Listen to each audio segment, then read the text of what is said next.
Coming up in this episode of In Clear Focus, where our clients make money is by showing up on the shows that are full of their ideal audiences, even small shows, even shows that are extremely niche. If those are the right audiences for them, that is where those new customers come from and where they're going to really be able to use that content for like years to come.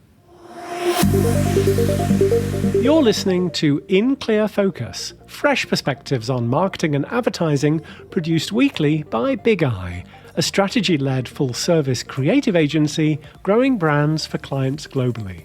Hello, I'm your host, Adrian Tennant, Big Eye's Chief Strategy Officer. Thank you for joining us.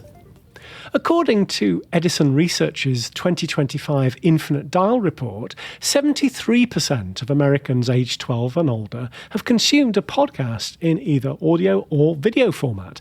That's approximately 210 million people. 55% are now monthly podcast consumers, representing an all-time high. But here's what matters for marketers. Podcast audiences are deeply engaged, with 80% listening to all or most of each episode. Yet, while many businesses focus their efforts on creating their own podcasts, far fewer recognize the opportunity that exists in being a guest on other people's shows. Our guest today is an expert in helping entrepreneurs, authors, and thought leaders leverage this opportunity. Christina Lenkowski is a publicity strategist and the founder of Publicity by Christina, where she helps clients go from best kept secret to go-to expert through strategic podcast guest appearances. With over 15 years of experience in public relations and marketing, Christina and her team have secured more than 1,000 podcast recordings for clients on top-rated shows.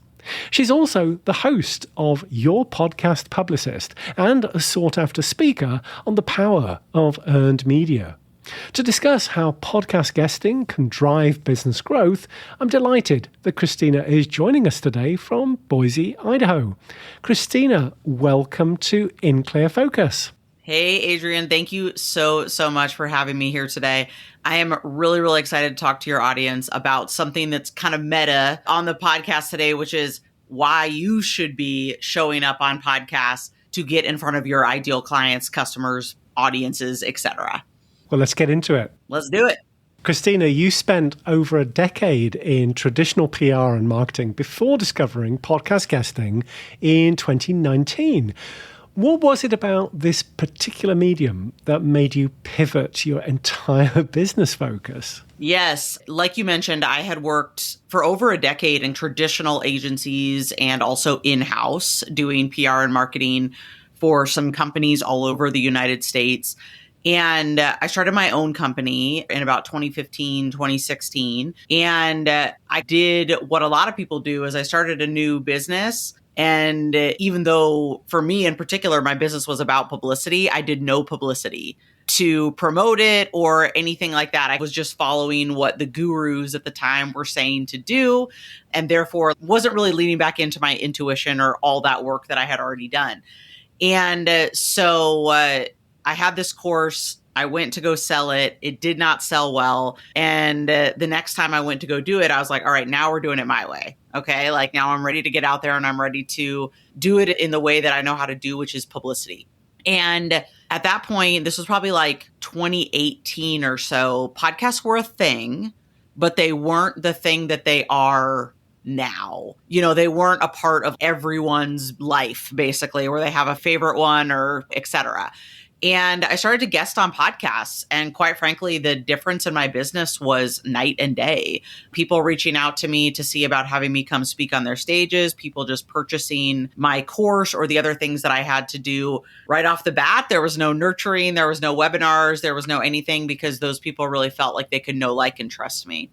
And so when the pandemic hit, I really pivoted full force into this.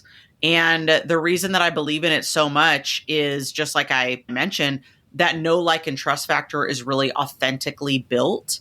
You're able to tell your story. People are really able to get a sense of who you are, whether they like that or not, that's okay. But they really get an idea of whether you're someone they want to work with, learn from, you know, or even just think about something differently based on something you say.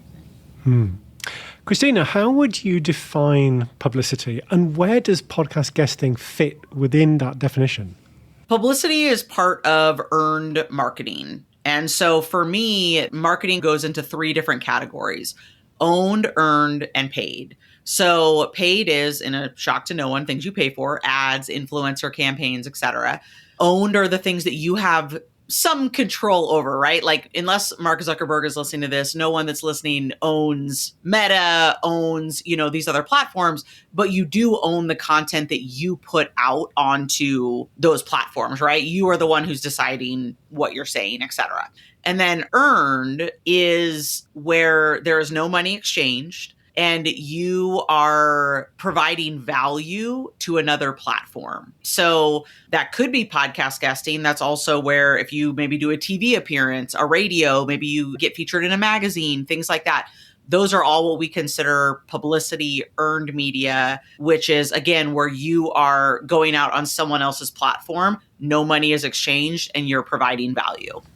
Why does earned through podcast guesting offer unique advantages over the other two? By far, you are getting the most deep dive, authentic look at that person. You are literally hearing their voice. Again, I did traditional PR for a long time, and there is value in that as well.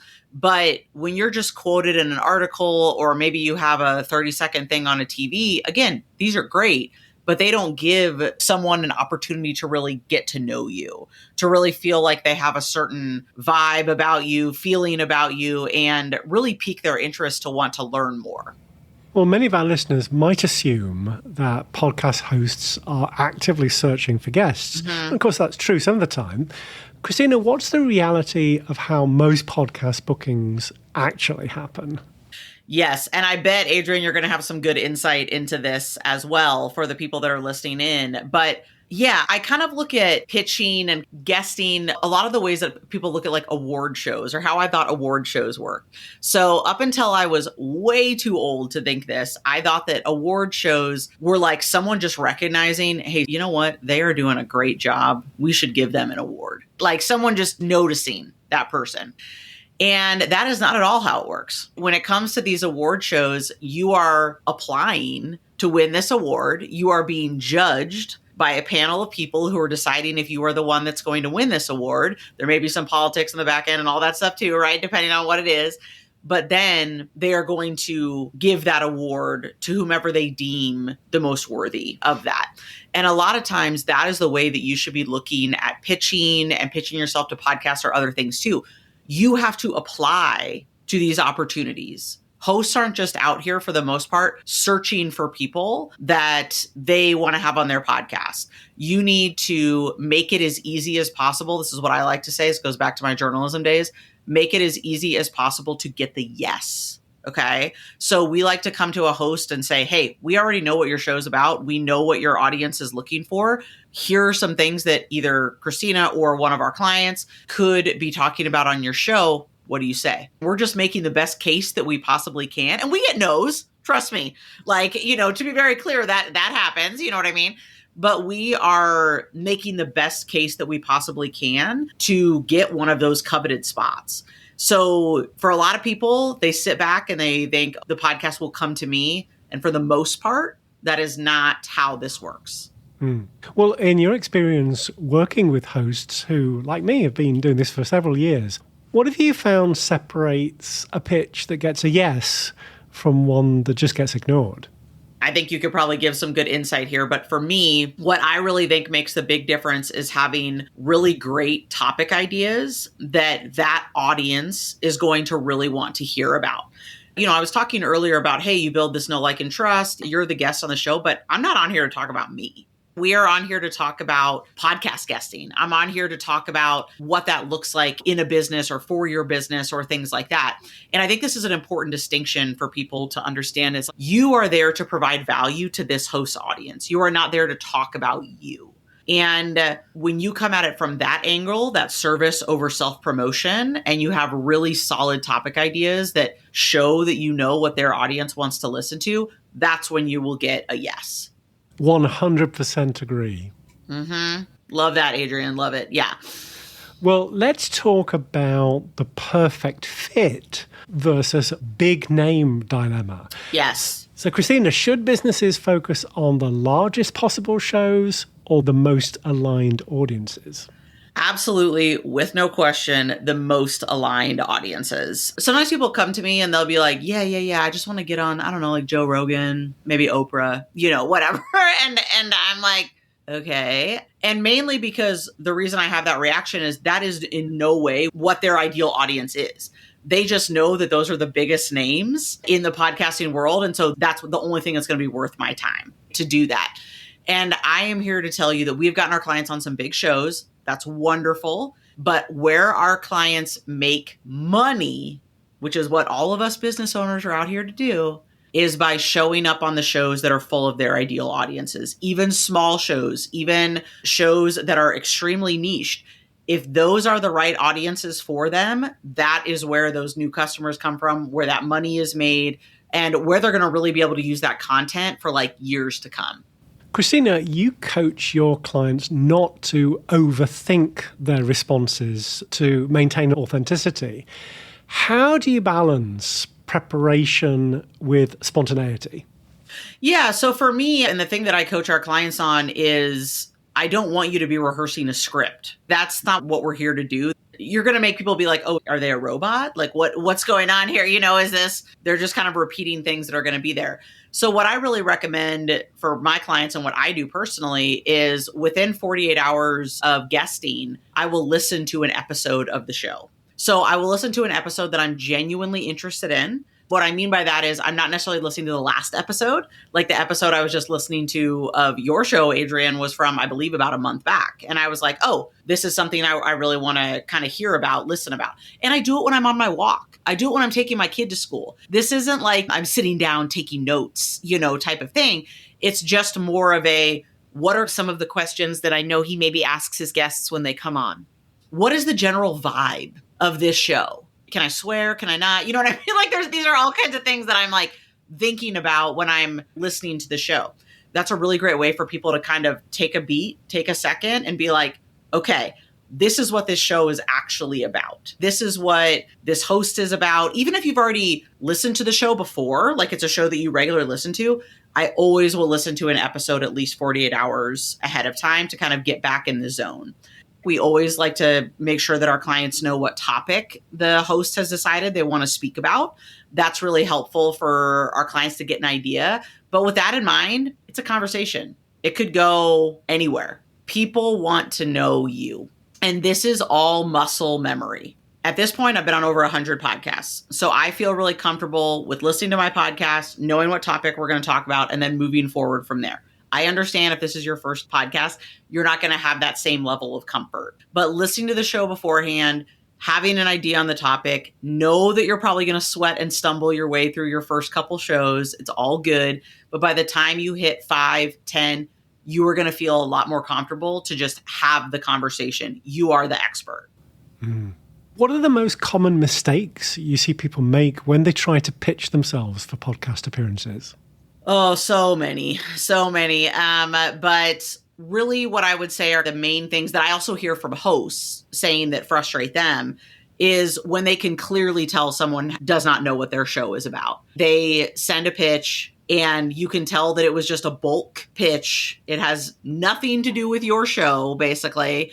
I have multiple friends that have shows that are for women entrepreneurs, like very specifically women in business, and they will get pitched men all the time. The show is literally like women in business. You know what I mean? Like they're like, what? And that is just an automatic annoyance, deletion, etc. from a lot of hosts.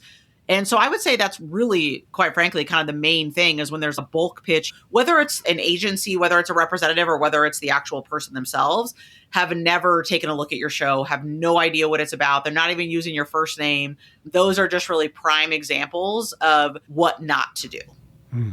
I can also 100% relate to those. Let's take a short break.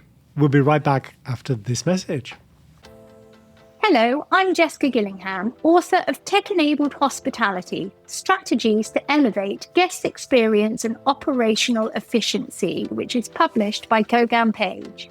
I've drawn on interviews with 38 senior leaders across 13 countries and insights from brands like Stripe, SiteMinder, Rocco Forte, Hostaway, and Islands Hotel. My book provides marketers with a strategic framework for understanding how technology is transforming guest expectations and behavior. Whether you're marketing hospitality brands, destinations, or related services, you'll discover how personalization, AI-driven insights, and digital guest journeys are reshaping the landscape, and learn how to craft marketing strategies that balance innovation with the authentic human connections that drive loyalty and lifetime value. As an in-clear focused listener, you can save 25% on tech-enabled hospitality when you order directly from koganpage.com. Just enter the exclusive promo code BIGEYE25 at checkout. Shipping is always complimentary for customers in the US and the UK. I hope my book helps you develop marketing strategies that resonate with today's tech-savvy travelers. Thank you. Welcome back. I'm talking with Christina Lenkowski, founder of Publicity by Christina, about leveraging podcast guesting for business growth. Christina, beyond the initial podcast interview, you talk about podcast guesting as a long game. How should businesses measure the return on investment of their podcast appearances? It really is a long game, and I want to give like a prime example of that is I was on a show in 2024 in, I want to say March or April is when the show actually aired. So I probably recorded it a couple months before that, a month or two before that, whatever. And, it was a great interview. It went out. We posted some snippets of it, etc. But I got a LinkedIn message about 6 months later from someone, and they were like, "Oh, I heard you on this podcast. I really liked what you had to say. It was just an interesting point of view I hadn't thought about before." This was an ads agency owner. And we talked a little bit, ended up hopping on a discovery call, and he ended up becoming a client a couple months later. He literally signed up December 31st, 2024. So that was about 9 months between when that episode aired to when I had this client come through the door. And that is not uncommon. And so I think this is a really important thing for people to know is like, I think a lot of people think of publicity. Sometimes they feel like it should be like ads. Like, oh, I put this much money in, this much money came back. That's not really how this works. This is going to be more for that long game, but it's going to give you really warm leads. That person that reached out to me on LinkedIn, they're already sold, basically. Like we just had to have a conversation, but they'd already listened to that whole podcast interview. And this was like a podcast for digital agency owners, like very, very specific, to go back to that niche thing that we were talking about. And for him, that was enough. Like he was, okay, let's hop on a call. But I mean, he was pretty much already there.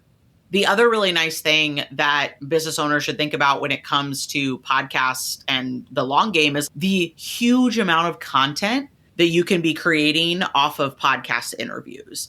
One podcast interview can be giving you a blog post, multiple social media posts, an e-newsletter, right? Or part of an e-newsletter. There are so many different ways to be utilizing this. When people talk about, I just struggle all the time to do content, I'm really struggling with what I should be putting up there. I'm like, either you should be guesting on more podcasts or you should be taking the podcast you've already been on, chopping them up, doing a blog post. There are amazing tools out there that can help you do that.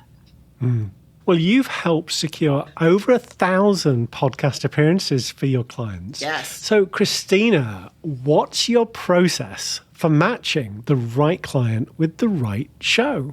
I think what we spoke about earlier, it really comes down to finding shows that are the right audience, making sure that they are that exact right fit for the client, and then sending a pitch that host can't deny. And it's not sexy. It's not, the easy, quick fix that people want. We are doing research. A lot of what we do as publicists is research. And so I would say that that's really the main key to the process is knowing exactly who you want to get in front of and then looking for those shows that are exactly that, or at least like in that realm. Well, now, when we were preparing for this interview, you mentioned to me that podcast guesting can lead to other opportunities like speaking gigs and masterminds. Christina, can you share an example of how one podcast appearance created a cascade of opportunities for a client? Oh, absolutely. I mean, again, I'll go back to one for myself. Just at the end of last year, Q4 of last year, I was on a podcast that was for people that were starting memberships. So they were going to start online memberships. And so what I did was I guested on the podcast for this particular host. We had a great conversation, a great call. And at the end, I was like, hey, I know you have this membership that you're starting that's all about people that are starting memberships. I would love to come and speak in your group all about podcast guesting, et cetera. And they were like, absolutely. Again, at that point, I'm saying, hey, this is a value add for you. Thank you for having me on your show. I appreciate it. Now let me provide some value to you. I'm happy to come and speak in your membership. I'm happy to give a little mini training, et cetera. And they took me up on that. A lot of hosts take me up on that if they have a community that makes sense for that. And so then I went in and I did this training in that community. And from that, we got a new client. And then I had multiple VIP days booked as well. So people that wanted us to create all their assets and get them ready to go. So the thing I like to point out about this is like the podcast interview, a lot of times, is just one part of this work. The podcast interview is one part. It goes out. That's great. You can get all that content from it. You get some leads from it. That's wonderful. Obviously, we have had clients come through from it. Love that. But a lot of times where I make a lot more of my money is on that back end. So that host communities, host memberships, host masterminds, et cetera. So do not sleep on that. If podcast guesting is something that you're really thinking about for your business, is don't just be like, oh, we're done, bye. There's a lot more opportunity there for you. Interesting. You work with many traditionally under-recognized entrepreneurs, particularly women, LGBTQIA+, BIPOC, and neurodivergent business owners. How does podcast guesting level the playing field for these groups? I think the amazing thing about getting under-recognized groups onto podcasts is a lot of people feel that it's much more authentic. They really, when they hear someone that they relate to, they feel that message in a much different way than they would from someone that they feel like they have nothing in common with. And I think for a long time, there was just a lot of people, kind of anyone with a mic out there, and people were struggling to find who actually represents what I think and the way that I look at the world and the way that I view things, right? I mean, I have a different point of view as a mother than a man would have, right? And so I think that people want to be able to see themselves in other people. They want to be able to be like, oh, this person gets it. They understand, what it's like to be in my shoes to a certain extent. And so that's why I love to get those voices out there, and why I think that those voices work particularly well on podcasts is our clients will get DMs, emails, et cetera, from people that hear them on a podcast and are like, you literally told my story. Like, even though it was your story, you're telling my story. And that has been either bringing clients in, but also business collabs, other things, more podcasts, more stages, et cetera, when people really hear that message and they resonate with someone. How do you help your clients identify their most compelling stories? We actually do a messaging session first off. So with all of our clients, the very first thing we do is a messaging session. It is so important to be clear on those messages that you want to get out there. But that is the main way that we do it. That's something that obviously people can do on their own as well. But you do need to really identify what are those couple core things that I'm wanting to get across when I show up on these stages. Of course, AI and automation has had a big impact, certainly on the post-production side of things. How do you see it affecting the podcast pitching process? Yeah, I mean, we utilize AI in certain parts of our podcast pitching process. The main thing being research. Once we're clear on a client, when we know who they want to get in front of, when we have that messaging work done, you better believe I'm putting in a deep search on, I call her Chatty G. We all have our names for our AI tools, but I put it in Chatty G and I let her do a deep research run. I'm like, hey, what are 20 shows that this feels like this client could be a good fit for? And I want to see what it comes up with. I'm not going to pitch all those shows probably, but I want to see what it comes up with and if there's some things that I hadn't thought about. And usually there are. I think that there are some really cool ways to be using ChatGPT in this way. Now, we don't have ChatGPT write our pitches. That's something that we still do internally, and as a human, et cetera, in that way. But I do love using it for research. And that's the main way that I really see it impacting the podcast space. I think more and more people will start to use it as a research tool in that way for podcasts. And then to your point, there's a lot of really great ways to use it on the back end to create content and get stuff out there even more. Christina, I'm curious, how has the podcast landscape changed since you started focusing on this in 2019, particularly in terms of what hosts are looking for? So one of the biggest things that I personally have seen change is that kind of in 2020, 2021, we all just wanted to hear different voices than the people that lived in our own homes, right? Like I feel very much like I was with my family. I was like, I love y'all, but I'm going to go up in this bedroom and I'm just going to listen to somebody else that is not you for a little bit of time or whatever. And I think a lot of people can relate to that. And so I think in that time frame, 2020, 2021, when podcasts exploded, I mean, just like through the roof, a lot of people were doing a lot of podcasts, but weren't as deep. They were kind of interested in a lot of different things. Maybe, hey, that was our learning era, right? We were all in our sourdough era. We're all learning new things. We wanted to kind of dive into a bunch of different stuff. Nowadays, I feel like people listen to less podcasts, but they go way deeper.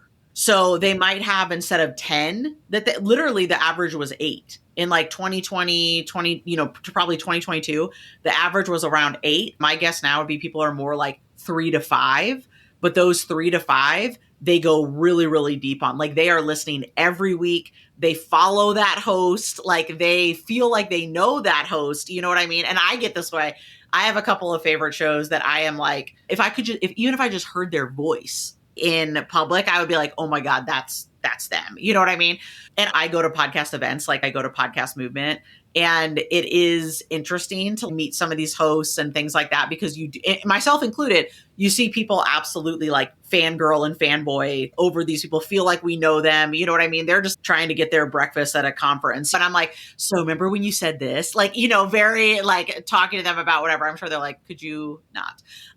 But that is how I feel like we really are now as listeners. I'm even thinking about in my own household, my husband and me, I have podcasts that I listen to every single week, religiously. My husband also has podcasts that he listens to every single week. And then we have a podcast or two that we listen to together.